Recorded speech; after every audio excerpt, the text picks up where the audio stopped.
Why Hello, not? everyone. Thank you all for coming. It's a pleasure to have you today. I'm Gershon Margolis. I'm the founder of Imperial Advisory. Imperial Advisory is a team of fractional CFOs. We have 8 fractional CFOs right now. And in a larger company, a CFO is often the most trusted advisor of the CEO. And companies that don't need a full-time CFO, but do need that guidance, advice, and that right hand to the CEO, often take advantage of fractional CFOs, where you get a part-time CFO to help you with what you need, but only for as much time as you need it. So if you don't need a full-time person, you don't get a full-time person. Our people are amazing. And I'm the founder. Someone once told me I should always make sure to get people who are better than me. And thank God I've been successful at that. We have an amazing team here, and most of our people have over 30 years of experience, and they're great. Anyway, today I'm pleased. I'm going to start by thanking Jennifer. Jennifer sets all these things up, and we actually have an announcement coming out that Jennifer is moving on to a full-time marketing role where she's going to be doing a lot of amazing things. So thank you, Jennifer, for all of your help. And we're looking for someone else really good, and she's helping us find that next person. Thank you, Jennifer. Thank you, Jennifer. Well, you'll still see her. She's going to be around for a little bit more. We have a meeting later today. But to everyone else, meet Jennifer for the first and perhaps last time. And then I'm going to introduce Bob and Buddy. Bob is a partner here at Imperial Advisory, and Buddy is one of our other CFOs. They both have an amazing backgrounds. Both of them have been CFOs and CEOs. I think Buddy's also been a COO. And they're going to tell us some of the things that they wish their CFOs would have done for them when they were CEOs. And without further ado, Bob and Buddy, take it away. Thanks, Gershon. So Bob and I have been working really, really hard on this, everybody. So just, take it for what it's worth. Bob, this morning, I woke up at 2:30 my time, and I thought about a great introduction to this seminar that we haven't talked about, but I think you'll be okay with it. Right ahead. How many budgets do you think you've prepared or supervised or whatever? Me? Yeah, you. Supervised, prepared, reviewed, completed. Well, at least one a year for 35 years. And within the course of that year, there were reforecasts. So I would probably venture to guess in the hundreds. Yeah. When you consider acquisition work and things like that, it's a tool that's heavily relied upon. So I was trying to think of the first one I did that wasn't, me as a teenager trying to figure out what I'm going to do with my 25 cents that I had, because, only Bob and me and Barry understand that, our allowance was probably 25 cents in the 60s and 70s. But I woke up thinking about the first budget that I prepared was in 1983, and Jennifer's going to show you guys a copy of it. It is the budget for the Pacific Bell business plan that I prepared in 1983 for the future 4 years. And I don't know if you can make that bigger, Jennifer, just the top where it says objectives. There we go. You could see that it was literally, and these are billions, by the way. These are billions. This was a $8 billion company. Our revenues, we projected in 1984, were going to be 8 billion, almost 8 billion. Our expenses are going to be 5.5.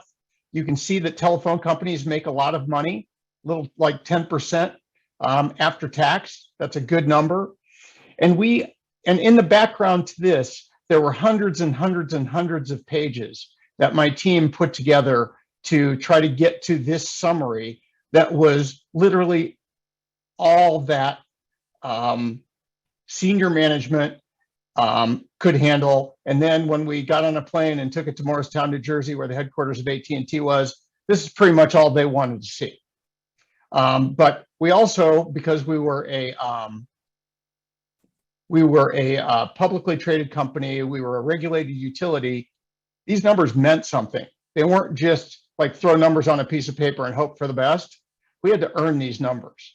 And so everything we did very, very carefully to try to do that. So I learned that at a very, I think I was 20, to be honest, I was 24 years old when we did this. So that's the first one. And I'm with Bob, I'm in the hundreds. And my guess is that if you, and Jen, you can take that down now.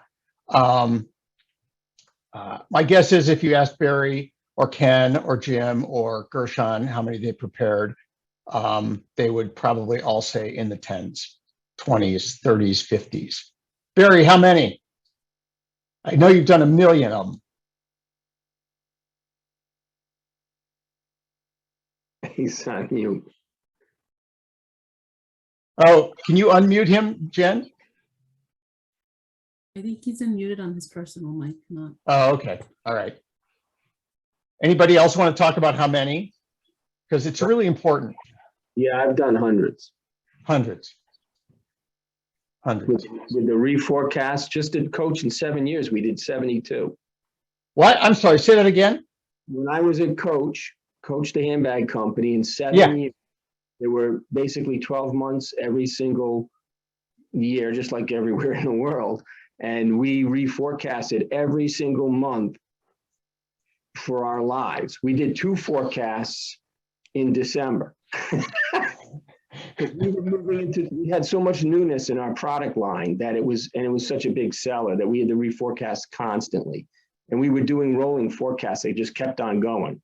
We lived through our forecast. The close was done in 2 days. The forecast took about 3 or 4, and we reforecast. The first week and a half of every month was nothing but forecasting. And the second week was nothing but business reviews. That's how that grew to $3 billion. And Jim, were you there when you guys bought Toomey?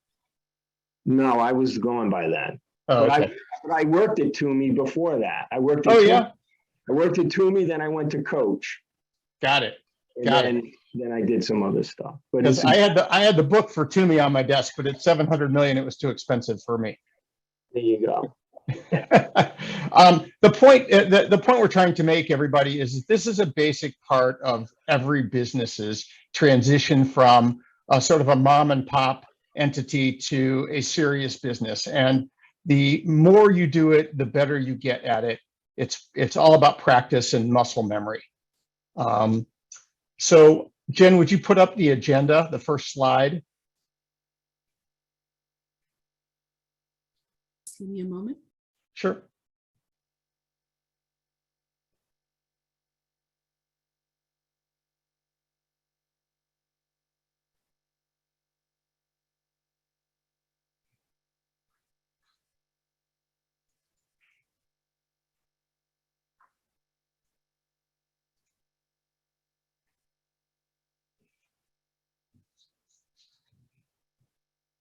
Hey, Jim, I still have my Toomey bag that I probably bought, I don't know, 35 years ago, back when you guys were great at making that stuff.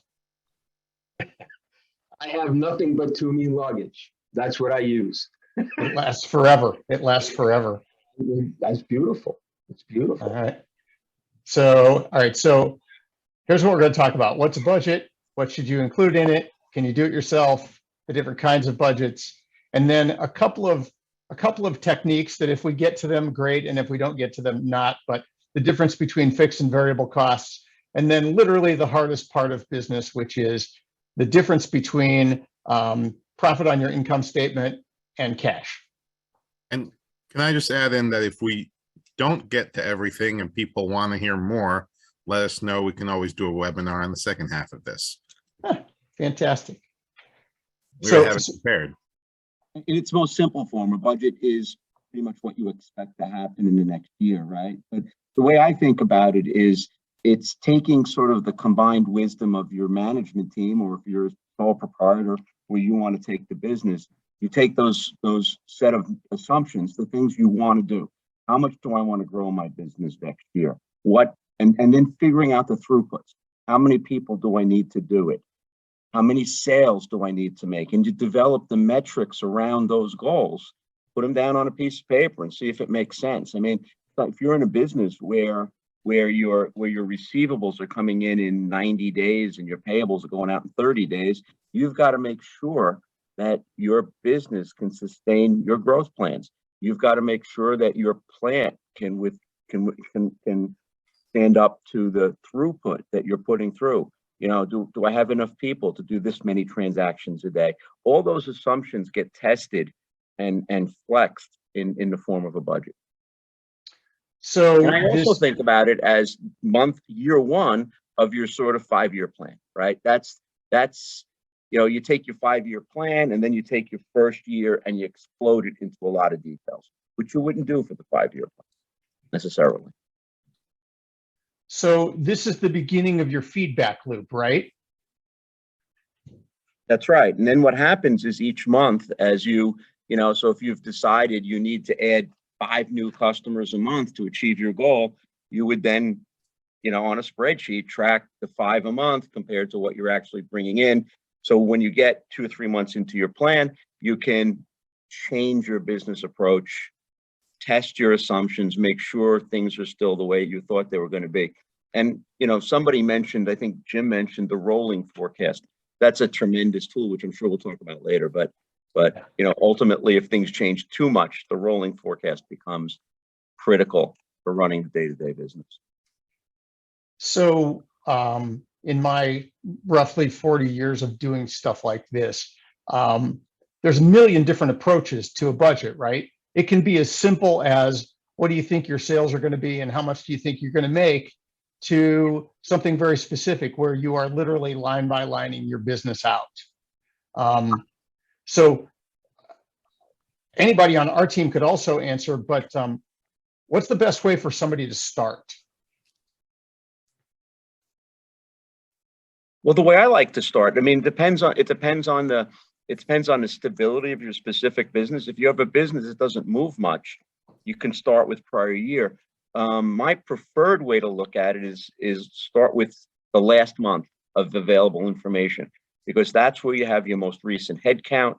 You have your most recent customers are in there. Anybody you may have lost throughout the year is now gone. So you're starting out with where your business sits today. Now, the cautionary part of that is if you have a seasonal business, working off the last month and projecting it out will not work.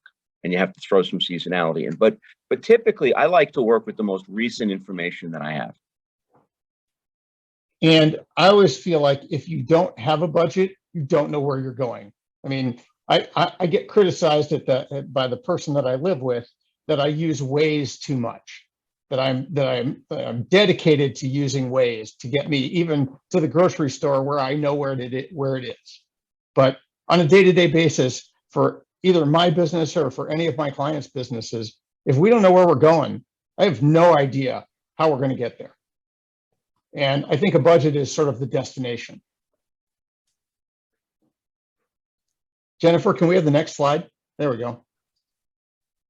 So if you've never done a budget before, these are the basic building blocks of any budget. You have to forecast what you think your sales are going to be. And in my opinion, that means literally writing them down, going back, as Bob says, to your last month or your last year and saying, here are my top 10 customers, my top 20 customers. Who are those customers that equal 80% of my sales? Are they going to buy again? If they're going to buy again, are they going to buy as much as they bought last year? Are they going to buy more than they bought last year? Bob, would you add to that? In the sales forecasting, sort of the basics?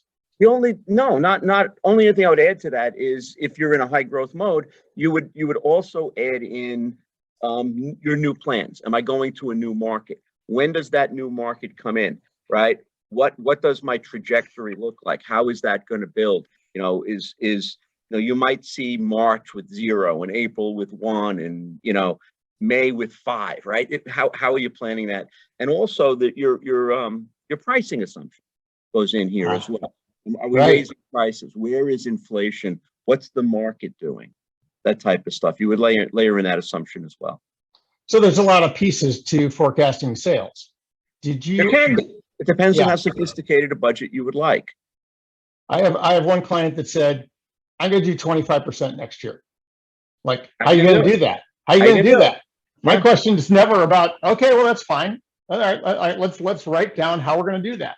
This division's gonna do this much. This division's gonna do this much.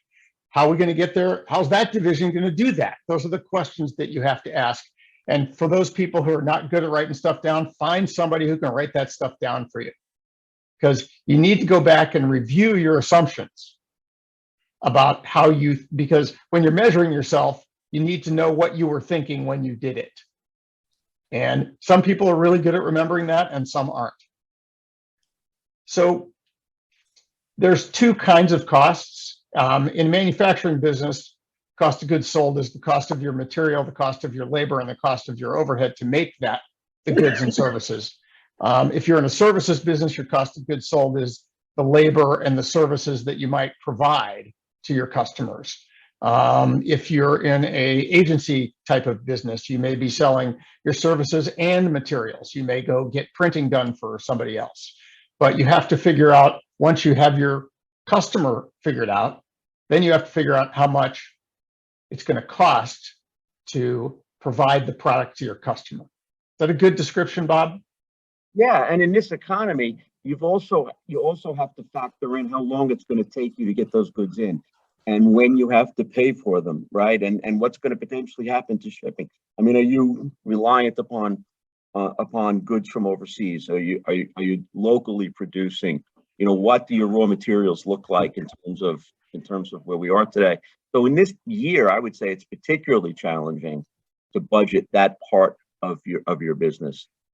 You know, can you meet the demand with your supplies? So you got to be, you have to have a little flex in there in uncertain times like now, right? You don't know what freight costs are going to be. You don't know if you're going to have to buy an airline ticket for that box of t-shirts coming from China. Right. Because if you put it on a boat, it may not ever get here. Can I would like to put something up to Bob and Buddy. Something that I always think about when it comes to marketing, which I'm imagining will fall into operating in this conversation. But I like to think of marketing, two types of marketing. There's marketing that's tough to track to sales. And then there's sometimes marketing which almost is like tied to specific sales, where let's call it pay per click. If you can figure out what the numbers are, and you know, for every five Google ads that get clicked, you make one sale, then, and you can predict that if I throw X dollars at Google ads, I'll get Y dollars of sales. Does that almost become like a cost of goods sold, even though it's traditionally maybe a marketing expense? Bob, if you're ready, or otherwise I've got an opinion. Yeah, I mean, that's an interesting question. Whether we call it marketing, we call it cost of sales, it doesn't matter to me, as long as we call it that consistently and everybody knows what it is. My only cautionary tale on that one is the law of diminishing returns. And Buddy, I know, just completed something for a client where you did that exact thing, where you know, we, for every dollar, you know, we figured out our cost of acquisition for the client, but you recognize that the more clients we had, the more expensive the next client was going to be. So I would argue that that's not necessarily a linear function, and you need to build in some diminishing returns on it. Yeah, Gershon, it could be cost of goods sold, or it could be a variable operating expense. I don't think I have an opinion otherwise, because cost of goods sold are variable, and so can some operating expenses. So traditionally, cost of advertising would be a operating expense, but that doesn't mean that the world may not be looking at these things the same way that we looked at them 30 years ago. And the cost of acquiring a client may be a very, very meaningful part of the cost of the product. Got it. Well, thank you. So I don't disagree. I just haven't done it yet. Right? Right. But there's a client, I don't know if it's the same one Bob was talking about, a client with an online retail business where they're probably going to be targeting people and paying for clicks, where different than certain of the broader advertising, which is fixed in nature, in theory, some of that stuff is going to be, some of the online advertising will be very, for that particular client, will be very variable. Look, the budget's a tool to help run the business.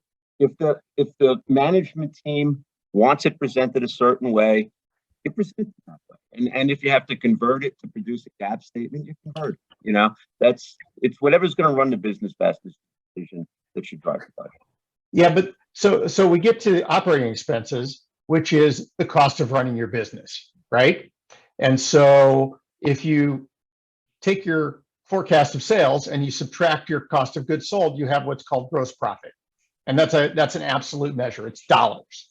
And the difference between how much you spend to operate your business, operating expenses, and gross profit is how much net income you have. So as you plan for operating expenses, you have to keep your eye on how much gross profit you have, right? So operating expenses includes salaries for your management team, salaries for your office employees, rent for your office space, not for your factory, but for your office space, telephone bills, utility bills, medical benefits. What am I missing, Bob? There's millions of them, right? Yeah, I mean, it's again, all business dependent. Or And industry dependent. some of those are fixed. They're the same every month. Some of them go up when you sell more or less, like Gershon was just talking about. But when I forecast operating expenses, I look at every single line and I say, well, no matter how many dollars in sales, I'm not going to spend more than X on internet access or something. So I sort of look at them and I say, what's the low cost, what's the medium, and what's the high in terms of what percentage I would increase them so that I can try to figure it out. We'll talk a little bit about techniques to get to those numbers, but every operating expense has a different characteristic and should be ultimately looked at line by line.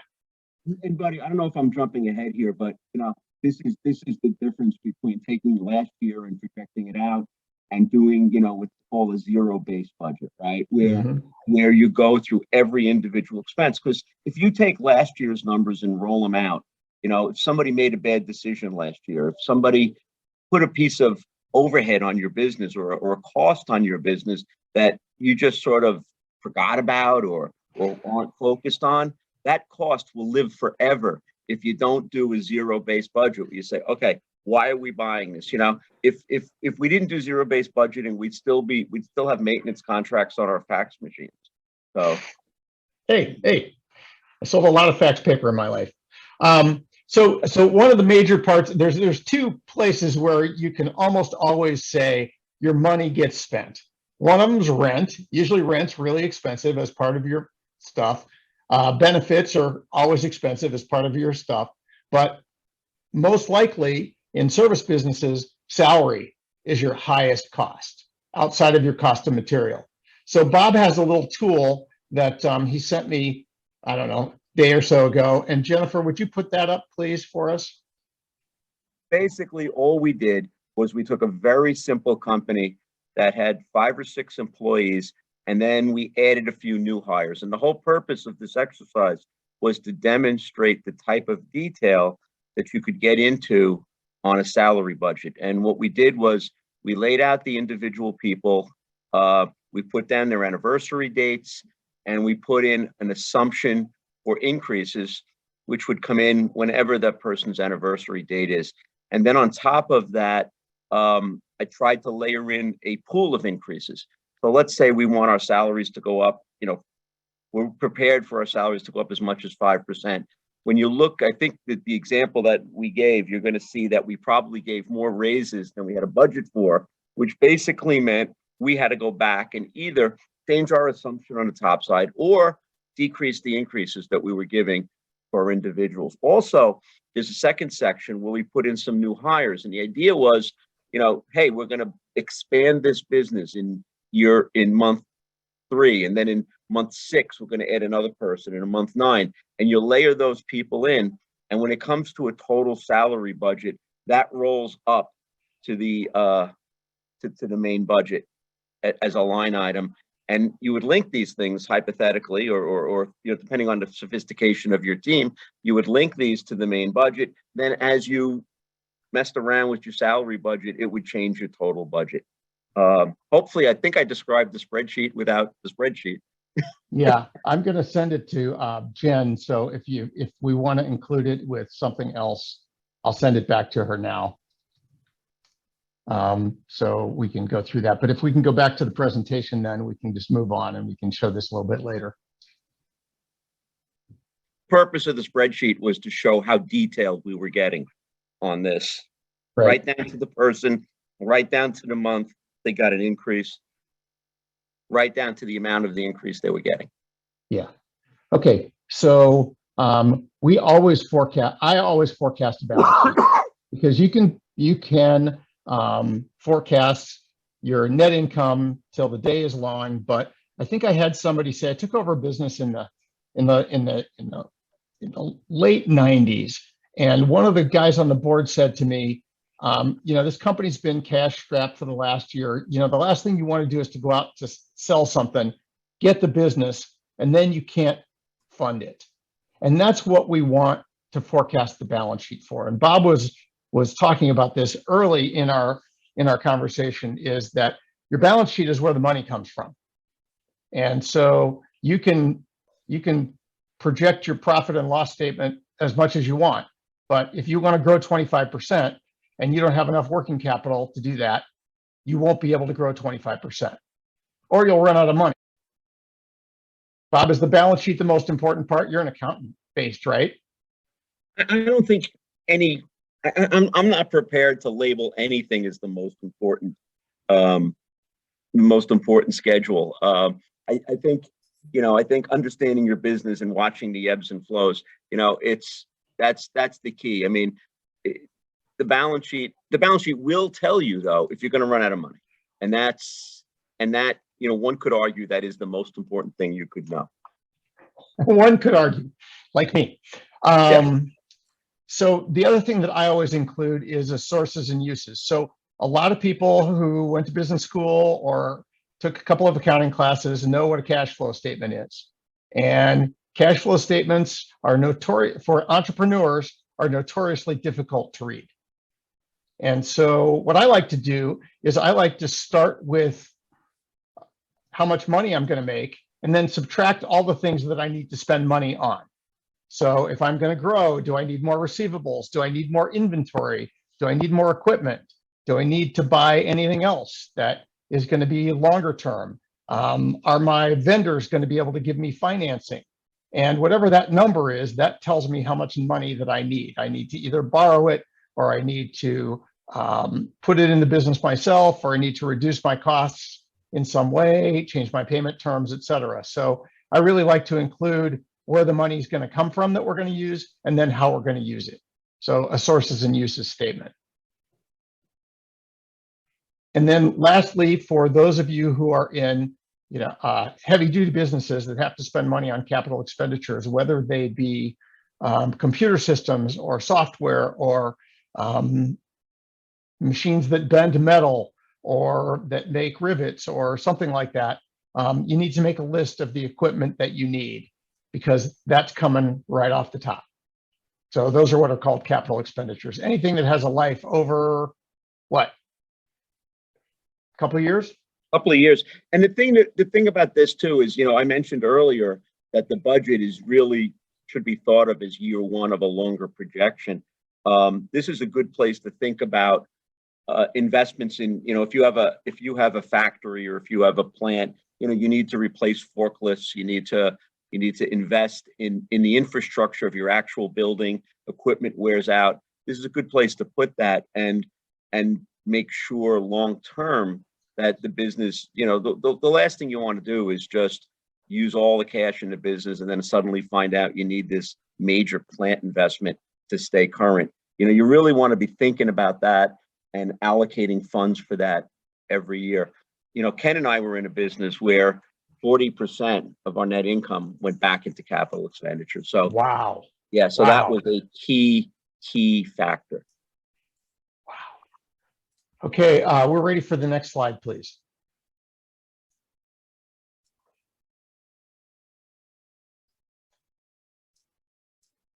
So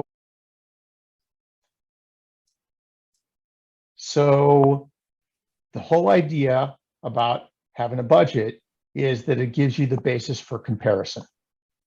So I want to go through a couple of these, and then I want to show you a slide that I've been using for about 20 years. So when I'm preparing a budget, I always compare it to what I did the year before. And that tells me what I think I'm going to get to. And then the budget then becomes the basis for how I'm doing against that. So once I've decided that what I did last year or the year before and compared the budget that I've prepared, once I've settled that, then I want to know how I'm doing. The other measurement system that you need to be aware of is there are absolute measures and there are relative measures. And I like them both. They both serve different purposes. So an absolute measure is 5 minus 3 equals 2. 2 is the difference between 5 and 3. So if my sales were 3 last year and they increased to 5, then I have an absolute increase of 2. A relative measure is last year I had $3 in sales. This year I have 5. The difference is 3, right? No, the difference is 2. 2 is 66% of 3, so I'm 66% over the year before. 2 divided by 3. So that tells me that I'm going to grow. If I'm going to grow from 3 to 5, I'm going to grow 66%. That's also an important number to have. So, and they don't necessarily correspond. So Jennifer, could you put up the flash report?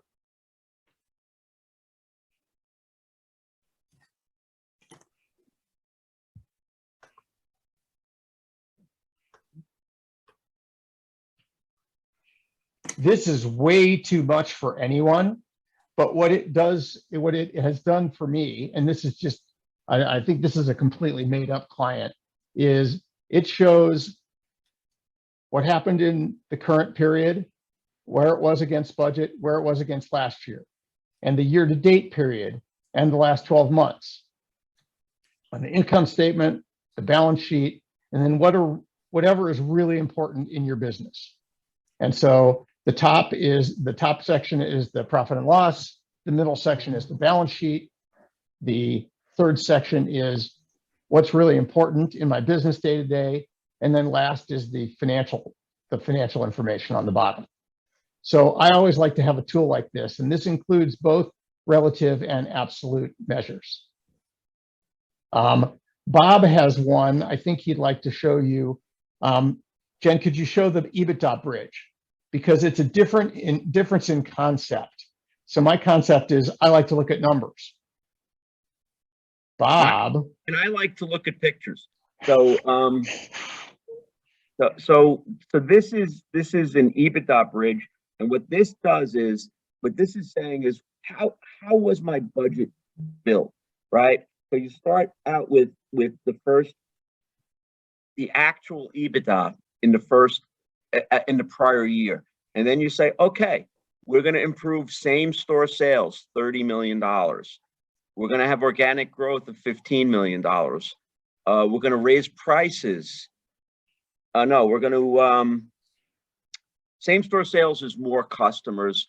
Revenue rate is pricing, other revenue. And then off of that, what's my cost of sales, right? What's coming off of those growth? What are we paying out in commissions and salaries, sales and marketing? What did my G&A go up? And where did I end up at the end of my budget? And I really like looking at pictures, because the beauty of this is, and I'm a little colorblind, but I'm going to call the numbers on the left blue. I don't know if they are actually blue, but the blue numbers are bigger than the numbers on the right. So the numbers going up are bigger than the numbers coming down, and that's the reason why the budget looks pretty good. And this also gives you a perspective. When you're looking at this budget, where do you focus your attention? You know, if you're not happy with your 362.3 and you want that to be 370, you know, it's probably not going to come out of your sales and marketing budget, right? That you can look there, but but you're not going to find a ton of money there. You know, and it helps you crystallize where you should focus, and it gives you a sense of just how your business is moving. And again, what I like about this is you can just look at it and you know what's going on without actually digging into the charts and the numbers and things like that. It's a really nice piece. I really like the way it looks. And you know, this is the type of thing. I personally don't know how to prepare this on Excel. It's beyond my skills. But you know, you need some people people who know what they're doing with Excel to prepare these types of analyses. But they're helpful, very helpful. This came from one of the people on our staff. Yeah. And Ken Hamada prepared this for us. So thanks, Ken. Thank you. It's really Thank you. nice. Jen, could you go back to the agenda?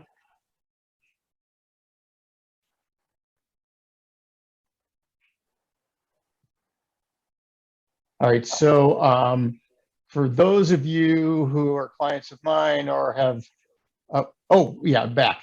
I talk about working capital a lot. And working capital is very oversimply defined as current assets minus current liabilities. But this is one of those areas where the money gets used or the money comes from, right? So, Bob, if we go back to your EBITDA bridge, if we were growing, your sales were going to grow 30, 36, 37, 42, $40 million or something like that, right? In that Yep. last budget. Yep. How much working capital? How much more receivables do you need for that? How much more inventory do you need for that? How much could you get from your payables on that? that particular business, that was a beautiful business in that the working capital worked the other way. So we collected faster than we paid, and it was a thing of beauty. But in most businesses, you've got to watch that tail increase because you're not collecting as fast as you're paying. You know, your salaries go out day one, the day you spend it much, you know, in terms of basically, and your payables tend to go out a little faster, but your receivables become work to collect. Your inventory growth in order to get that growth. All that stuff is investment that you need to make sure you have the cash for. So I'm gonna swap the last two. I'm going to talk about last 12 months last, but trade cycle is a number that most people don't pay attention to, but you should. And the oversimplified definition of trade cycle is accounts receivable days plus inventory days minus accounts payable days. And that's the amount of time it takes for $1 of inventory to turn into $1 of cash. So Bob, your trade cycle at CSC was negative? Yep. Wow. Wow, that's like the Dell business model, right? That was Dell. If you bought a computer from Dell in the 80s, you had to pay for it in advance, and then they would go buy the materials and they would ship you the product, and then they would pay for the materials 30 or 45 days later. They had a negative trade cycle. Mm-hmm. That's how Michael Dell got so rich, right? So I would say to all of our prospects and clients that are on the call, that's the laudatory goal, but not every business works that way. A lot of you have inventory that you have to carry. A lot of you have accounts receivable that you have to carry. And very rarely do your vendors give you the kind of payment terms that your customers require of you. So you've got to have a source of capital. And then the last tool that I'd like to introduce you to is the one that Bob talked about. Yeah, sir. Quick question. Sure. So from time to time, I speak with lenders who lend against inventory. If you're borrowing money that's not a general loan, but it's specifically against inventory, does that change how you view trade cycle? Your trade cycle doesn't change, but how you fund your trade cycle potentially could. So if you have, let's say that your cost of goods sold is $1 million and you have $500,000 worth of inventory, your inventory days are 180, whatever, 365 divided by 2, 182.5 days. When you borrow against it, generally they eliminate the stuff that's really old, and then they give you between 50 and 60 cents on the dollar. So in terms of what your borrowing power is, but it doesn't change your inventory days or your trade cycle. How about factoring? Would factoring be, it's there, you're kind of selling your receivables? Is that almost like getting paid sooner? Yes, factoring would reduce your trade cycle. Factoring is expensive, right? And Yeah. so you have to take into account different ways of funding, and certain businesses have factoring as part of their DNA. So it has almost not as much to do with whether it's financially viable. It's just the way that that business works. I agree with that. And in factoring, you basically replaced an accounts receivable department with an outsourced, right? So it's a cost of doing business. But in your inventory example, I agree with Buddy, but I would word it different. I would say that I agree, it doesn't affect the trade cycle, but it's a financing decision. The one is an operations budget process, the other is a financing decision. It just happens to be linked to inventory. Yeah. In the factoring example, you've replaced a core function with an outside. You've outsourced the core function. Right. So the last tool that I think we should talk about today, and then we can open it up for questions or comments a little bit, is last 12 months, which Bob alluded to earlier when he said seasonality. So the last 12 months is the most important tool that I learned when the private equity guys bought my company, because I never thought about it until they showed how to do it. So you always have 12 months. Sometimes, what do they call it? Trailing 12 months sometimes, rolling 12 months, last 12 months. Basically, you add this month and you subtract the 13th month. So you always have seasonality built into your number, and you can always compare. And it is a tool that helps you forecast the future. Bob, did you use last 12 months or trailing 12 months or rolling 12 months in your business? Yeah, and just to absolutely. And there's a guy who's passed at this point, but his name was Craig Kramers, who had a seminar on this. And what he did was he showed how trailing 12 months, if you graphed trailing 12 months and began to watch it, you could spot drifts in your business. Sometimes, you go from month to month and you see a big change. Oh yeah, well, that's because it rained one week. Oh yeah, that you're constantly making excuses or just explaining away to yourself. But when you graph TTM information over an extended period of time, you can see your business trending. You can see it starting to drift. You can see anything you graph on a TTM will help you spot amazing trends. So yeah, I'm a huge believer in TTMs. Use them extensively. So let me just chime in on the TTM. This is Steve. Sure. Anybody who's dealt with private equity, any deal they do is always TTM. That's all they look at. I mean, they look at forecasts, but what's the TTM? And to Bob's point, when you graph the TTM, you really get rid of the seasonality and the month-to-month spikes. So if you do it over a long period of time, 12, 24 months, and you look at TTM revenue or TTM income, it gets out the monthly spike. So it's a really good tool to look at a longer term trend of the business. I don't think I could live, Steve, thank you. I don't think I could live without it anymore. When I was a young financial guy, one of my bosses called me and said, "You ran me out of inventory." And I said, "Well, how was I supposed to know what was going to happen?" And that person's answer was, "That's your job. And that's when you have to figure that kind of stuff out, right? You have to know, you have to be able to look around the corner. That's the job of the CFO, is to be able to look around the corner." Jennifer, what do we have next?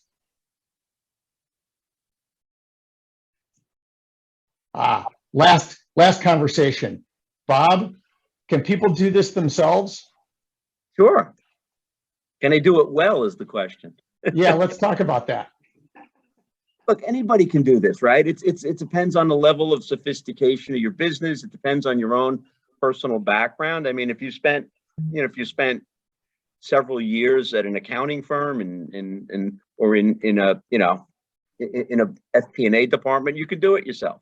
But truth of the matter is this is a great thing to outsource. Typically, you want your business owner focused on their business, focused on growing the business, executing the plans. And this is your tracking method. This is your scorecard to make sure. So I would suggest it's a great outsourcing this either to your own internal accounting team or someone who does this for a living is a great, it's just something good to consider in terms of your own personal billing rate versus what an outsourced accountant would cost. Or said differently, stay on your 6-lane highway and off your dirt road. Find somebody where this is their 6-lane highway.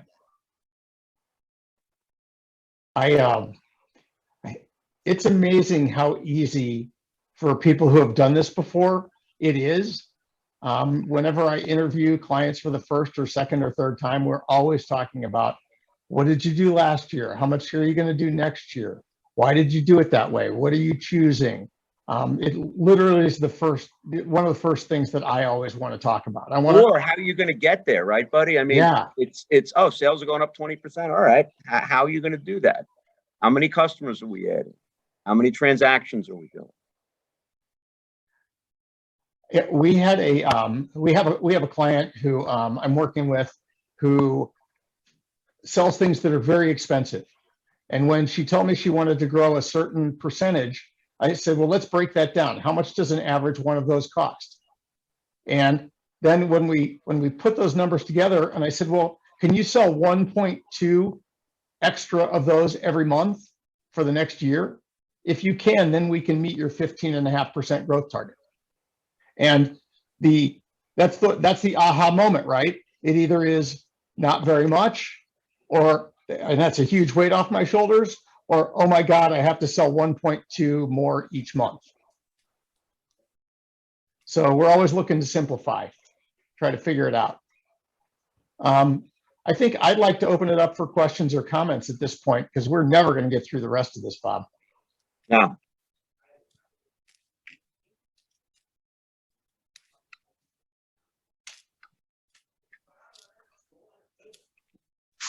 I have a question. Can you talk a bit about let's say you're approaching like some huge philanthropic fund,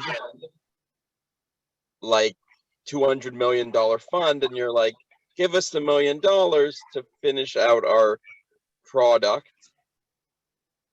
How does the budgeting and forecasting work in that sense?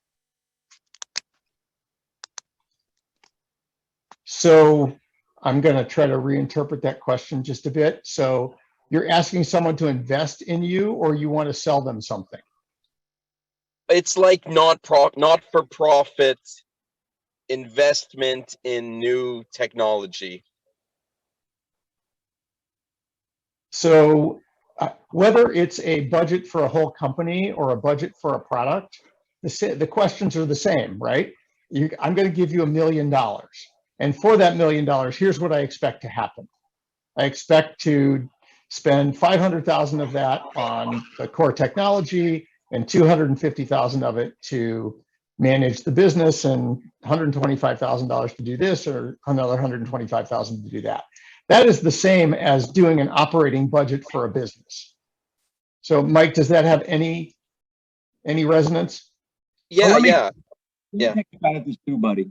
So if we're going to spend $1 million, we would in a very budget-like approach, we would want to go say, okay, we spend $1 million. What's the impact on our operations? What are we going to save in salary? What are we going to save in infrastructure or other costs? How is this going to improve in a nonprofit? How is this going to improve, our top line, our donations, or our cash flow, whatever it is it comes through? And that has to pay back in some reasonable amount of time where that investment makes sense. If you invest $1 million and it has no impact on the operations, no one's going to support that. If it pays you back in 2 years, you're going to be the hero, right? So, somewhere beyond that is where most of them fall. Yeah. Okay. Thank you. Anybody else?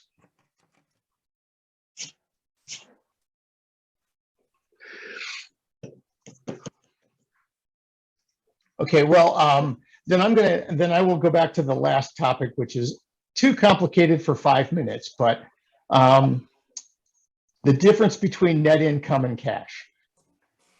So I assume there's entrepreneurs on the call. There are people who do what Bob and I do on the call, and there are people who are somewhere in between. But I would say that 90% of the CEOs and entrepreneurs that I have done business with over the last 40 years have had some lack of understanding of the difference between what's on my profit and loss statement and how much cash I have in the bank. And I would ask our team if anybody has an anecdote that doesn't make fun of their spouse or their father, like I would be doing, if I told an anecdote about that. But does anybody have an anecdote about the first time somebody realized that profit and loss statement and cash are not the same thing?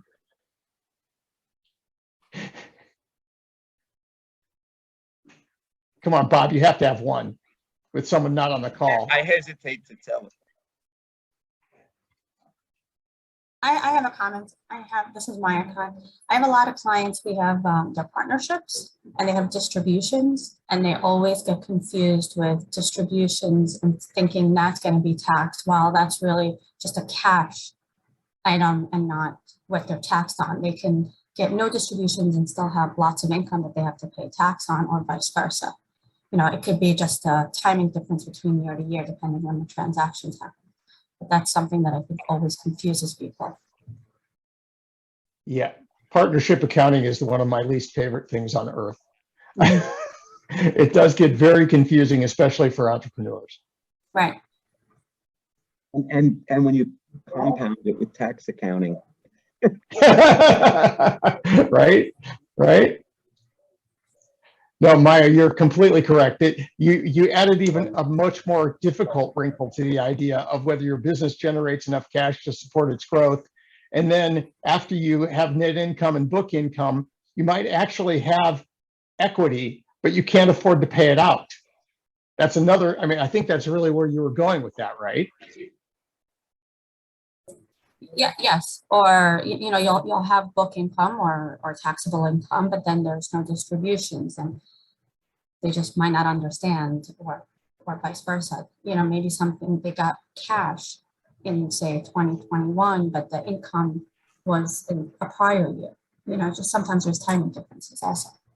There's a lot of timing differences. There's dry income issues sometimes where you're paying tax on dry income. There's a lot of that stuff. And I would always defer to a tax specialist, because in my personal career, I would run from the taxes and just get somebody else to look at it, because there are a lot of nuances on that. And, you know, the story I would have told Buddy was that I was in a meeting one time where we did an acquisition, and we did pro forma financials, and pro forma financials are similar to budgets, but not exactly the same, right? We took the earnings of the company, added the earnings of the acquired company, and figured out what our cash production was going to be.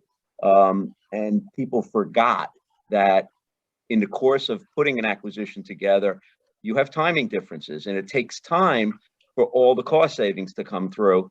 And I ended up standing up in a board meeting, you know, trying to explain why was our debt balance so high. And the answer was, you can't deposit pro forma earnings, and you can't deposit net income. You can only deposit cash, right? So your net income could be, you know, $1 million, and your cash flow could be $250,000.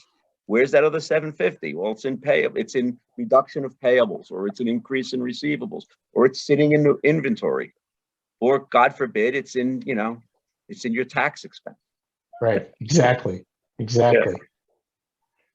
Well, I would say thank you all for coming, and please reply to the poll, and we're all available to get in touch with. So we look forward to hearing from anybody. Yeah. Thank you very much. Thank you. Thank you. Thank you all.